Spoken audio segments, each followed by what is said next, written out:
Terima kasih Anda masih bersama kami. Bagi Anda yang baru saja bergabung, kami hadirkan kembali 3 berita utama hari ini. Seorang pemotor tewas usai tabrakan dengan truk di Kampung Mageru, Sragen. 600 warga Salatiga simulasikan pemungutan suara pemilihan kepala daerah. Sambutan hangat warga Solo untuk Joko Widodo yang kembali ke kampung halaman.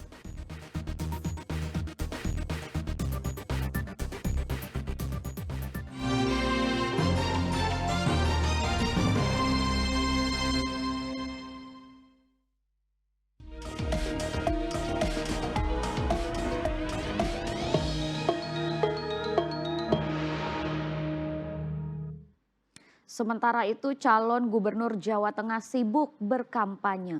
Cagup nomor 1 Andika Perkasa menyambangi pabrik rokok di Kota Pekalongan. Lalu Cagup nomor 2 Ahmad Lutfi memberi pembekalan relawan di Kota Magelang. Andika Perkasa didampingi wakilnya Hendar Priyadi menyambangi pabrik rokok di Kota Pekalongan pada Sabtu kemarin. Kedatangan keduanya disambut karyawan pabrik dengan ajakan bersuah foto. Dalam kunjungan ini, Andika berjanji akan mempermudah perizinan pembangunan pabrik agar penyerapan tenaga kerja juga tinggi. Seperti pabrik rokok ini mempekerjakan sekitar 1.700 karyawan. Apalagi angka pengangguran di Kota Pekalongan tergolong tinggi dibandingkan kabupaten.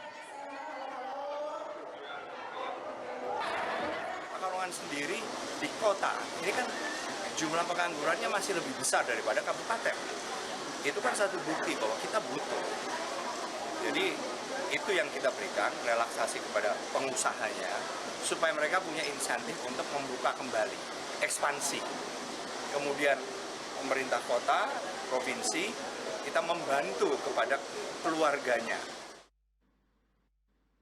Di hari yang sama tetapi lokasi berbeda, Cagup nomor 2 Ahmad Lutfi memberi pembekalan kepada relawan di Gor Tribakti Kota Magelang. Selain pembekalan, Lutfi mengajak para relawan untuk bulatkan tekad memenangkan Lutfi dan Taj Yassin dalam Pilgub mendatang. Lutfi menjanjikan sejumlah program kerja, salah satunya untuk menekan harga kebutuhan pokok yang mahal. Usai bertemu relawan, Lutfi berencana ke Solo untuk bertemu Jokowi yang sudah memasuki masa purna tugas sebagai presiden. Masalah kontestasi pemilu hari ini adalah jadwalnya PKB dengan seluruh sayapnya, baik itu relawan, DPD-nya maupun para calon yang diusung oleh kita, diantaranya usung kami dengan Gus Yassin. Ini apa itu? Mau untuk besok ke Solo atau ke Jakarta? Besok ke Solo. Ke Solo. Tim advokat dari Cagup dan Cawagup nomor urut 1 Andika Perkasa dan Hendrar Priyadi mendatangi kantor Bawaslu Jawa Tengah. Mereka melaporkan adanya dugaan pelanggaran kampanye yang melibatkan aparatur sipil negara oleh kandidat lain. Perwakilan tim advokat Perkasa dari pasangan calon gubernur dan wakil gubernur nomor urut 1 Andika Perkasa dan Hendra Prihadi mendatangi kantor Bawaslu Provinsi Jawa Tengah. Mereka datang untuk mengoreksi kinerja Bawaslu dalam penanganan pelanggaran pemilu kepala daerah. Tim advokat Perkasa mencatat ada 14 pelanggaran yang dilakukan pasangan calon nomor urut 2 Ahmad Lutfi Taj Yassin. Salah satunya pengerahan aparatur sipil negara yakni kepala desa. Tim advokat Perkasa berharap Bawaslu bertindak cepat untuk mencegah pelanggaran pemilihan umum. Nah, mari kita evaluasi fakta yang dari data empirik yang sudah disampaikan oleh Bawaslu tadi. Itu menjadi suatu warning bahwa persoalan Pilkada Jawa Tengah kali ini ada faktor yang bertindak bersifat melawan hukum. Dan sudah ada proses yang dilakukan oleh Bawaslu. Ini menjadi catatan kami bahwa kami ke sini ternyata kegundahan kami terjawab. Ya, dari data-data lapangan yang kami punya banyak sekali itu, memang fakta itu Kadis itu terlibat. Ketua Badan Pengawas Pemilihan Umum Provinsi Jawa Tengah mengakui adanya pelanggaran pemilu oleh Kades dan Panwas daerah yang ikut berfoto saat kampanye paslon. Bawaslu masih menunggu hasil penyelidikan. Yaitu soal penanganan pelanggaran yang prinsipnya kami sudah lakukan sesuai dengan prosedur dan juga regulasi yang ada. Nah, terkait jumlah teman-teman sudah tahu semua dari penjelasannya. Yang prinsipnya kami sangat berterima kasih adanya audiensi ini karena dari sisi tugas dan wewenang kami sebagai Bawaslu yaitu melakukan sesuai dengan apa yang diperintahkan oleh undang-undang. Nah, itu. Dalam pemilu 2024 pada Februari lalu, Bawaslu Jateng mencatat ada 16 kasus dugaan pelanggaran tindak pidana pemilu. Diharapkan dalam pilkada pada November mendatang, angka pelanggaran bisa ditekan agar pemilu bisa berjalan jujur dan adil. Ali Muftagirin melaporkan dari Kota Semarang.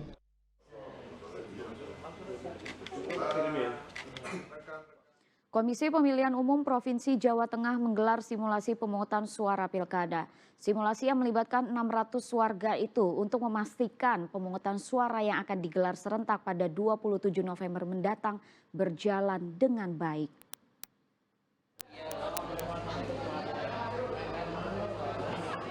Simulasi pemungutan suara Pilkada 2024 berlangsung di Wisma Bukit Soka, Kelurahan Sidorejo Lor, Kecamatan Sidorejo, Salatiga. Dalam simulasi ini, KPU Provinsi Jawa Tengah melibatkan 600 warga yang masuk dalam daftar pemilih tetap atau DPT di Kelurahan Sidorejo Lor.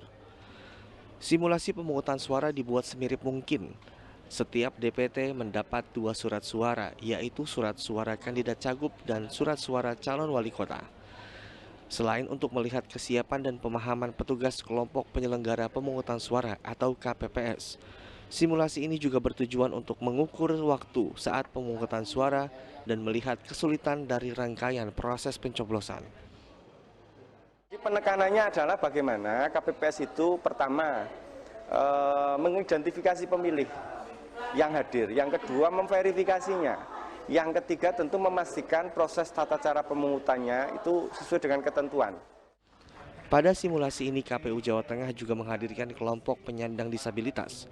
Mereka nantinya akan diperlakukan secara khusus. Ya tentu, karena memang pemilu kita ini sifatnya inklusif, memberikan kesempatan yang sama, sehingga ketika ada keterbatasan secara fisik, baik itu penyandang disabilitas atau karena usia atau karena kesehatan yang terganggu, kita akan perlakukan secara khusus. Diharapkan simulasi ini nantinya berjalan sesuai dengan kondisi kenyataan pada hari H pencoblosan, sehingga pemungutan suara dapat berjalan dengan baik. Yulianto melaporkan dari Salatiga.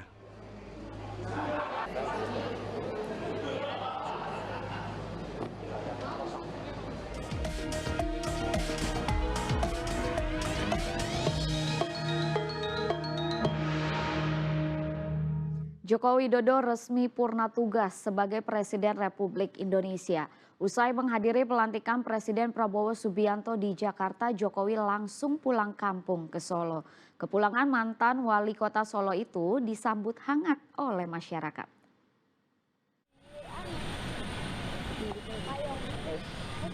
Minggu sore, Joko Widodo dan Iriana tiba di Pangkalan Udara Adi Sumarmo, Boyolali. Setelah turun dari pesawat, Jokowi langsung menuju ke kediamannya di Solo dengan menggunakan mobil buatan PT Pindad. Sambil berjalan, ia pun membagi-bagikan baju kepada warga. Meski diguyur hujan, namun warga tampak antusias menyambut Presiden ke-7 Republik Indonesia. Kedatangan Jokowi ternyata sudah ditunggu ribuan masyarakat di sepanjang jalan, mulai dari Kecamatan Ngemplak menuju ke perbatasan Colomadu. Sejak siang hari, ada yang membawa spanduk, ucapan terima kasih, ada juga yang membawa bendera merah putih. Masyarakat pun mendoakan Jokowi dan keluarga agar mereka senantiasa sehat. Buat selamat ya, buat Pak Jokowi. Ucapan terima kasih. Iya. Kenapa Mbah bawa itu? Pokoknya saya itu ya Mas senang sekali sama Pak Jokowi itu. Pokoknya semoga Pak Jokowi itu diberi sama Allah kesehatan, keselamatan sekeluarga, semoga panjang umur, Pak. Tak hanya di Boyolali, ribuan warga Solo juga menanti-nantikan kedatangan Jokowi dan istri. Bahkan pemerintah kota Solo menyiapkan kesenian angklung di ruas Jalan Adi Sucipto untuk menyambut kepulangan Jokowi. Warga rela bertahan hingga Minggu petang. Sekitar pukul 18, iring-iringan Jokowi memasuki Tugu Mahkuto Solo. Mereka berebut baju yang dibagikan Jokowi, dan Jokowi sendiri tiba di kediamannya sekitar pukul 19.30 malam. Yulianto melaporkan dari Boyolali dan Heri Prasetyo melaporkan dari Solo. Kepulangan Presiden Joko Widodo di Solo membawa berkah bagi pedagang wedangan, sebab dagangan mereka diborong oleh relawan untuk dibagikan kepada warga secara gratis. Minggu siang merupakan hari yang paling bahagia untuk Tria, karena dagangannya diborong oleh relawan saat Jokowi pulang kampung ke Solo.